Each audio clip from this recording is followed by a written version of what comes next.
হেৰাল সীমা অভিমত যাৰ হেৰাল সীমা।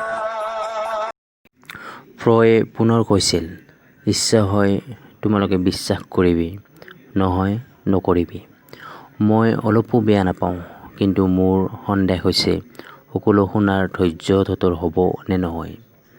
তাক বাধা দি ক'লোঁ, হ'ব, তই আৰম্ভ কৰ আৰু পলম নকৰিবি।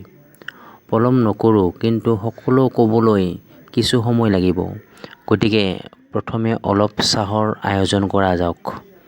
সুধা পেটত হয়তো মোৰ পূৰ্বজন্ম বৃত্তান্ত তহঁতৰ কাণত নিৰস লাগিব পাৰে। নিৰস হওক, সৰহ হওক, এতিয়া প্ৰতি মুহূৰ্ত যোৱাৰ লগেই তাৰ কথা শুনিবলৈ অধৈৰ্য হৈ উঠিছোঁ। গতিকে সময় নষ্ট নকৰি তৎক্ষণাৎ হাতে কামে লাগি অলপ সময়ৰ ভিতৰতে চাহৰ বাতি আৰু আনুষংগিক হাতে লৈ ফ্ৰক বেৰি ধৰি বহিলোঁ। ফ্ৰয়ে আৰম্ভ কৰাৰ আগতেই একান্তমনে বিস্কুটৰ টিনৰ ঢাকনিখনত ছবি এখন আঁকি গ'ল। তাত পৰ্বত, নদী, ঘৰ, মন্দিৰ, দলং, আলি, পথাৰ একো বাদ নিদিলে। তাত ঠায়ে ঠায়ে কিছুমানৰ নামো লিখি গ'ল। ছবি অঁকা শেষ কৰি ফ্ৰয়ে আমাৰ মুখলৈ চাই আৰম্ভ কৰিলে, মনত আছে ৩ দিন আগতে দেখা নদীৰ পাৰৰ সেই ভয় লগা ক'লা গছৰ হাবিখনৰ কথা? নিশ্চয় আছে। আৰু সেই অফুৰন্ত ফুল আৰু চৰাইৰ দেশখন?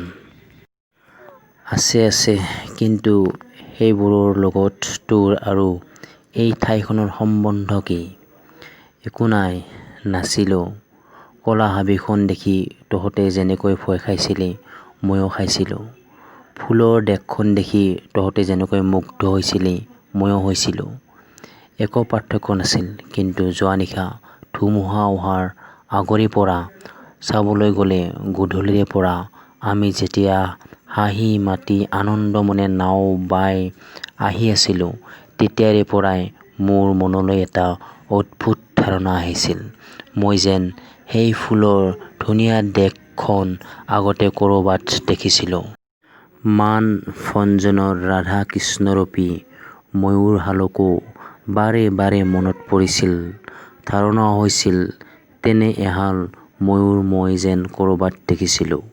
কিন্তু একপধ্যে মনত নপৰিল ক'ত দেখিছিলোঁ, কেতিয়া দেখিছিলোঁ। তহঁতে হয়তো মই মনে মনে অহা লক্ষ্য কৰিছিলি। সঁচা কথা, মই মনে মনে মাথো তাকেই ভাবি আহিছিলোঁ। সেই গধূলিৰে পৰা ৰাতি টোপনি নহালৈকে মই বাৰে বাৰে নিজকে প্ৰশ্ন কৰিছিলোঁ, এই ফুলৰ দেশখন, এই ময়ূৰহাল ক'ত দেখিছিলোঁ, কেতিয়া দেখিছিলোঁ। কিন্তু সেই প্ৰশ্ন সমাধান হোৱাৰ আগতেই মোৰ টোপনি আহিল।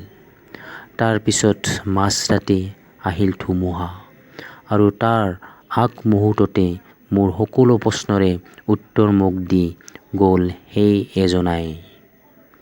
গামখাৰু পিন্ধা, জেতুকা বোলোৱা ধুনীয়া হাতখনৰ স্পৰ্শ পাই।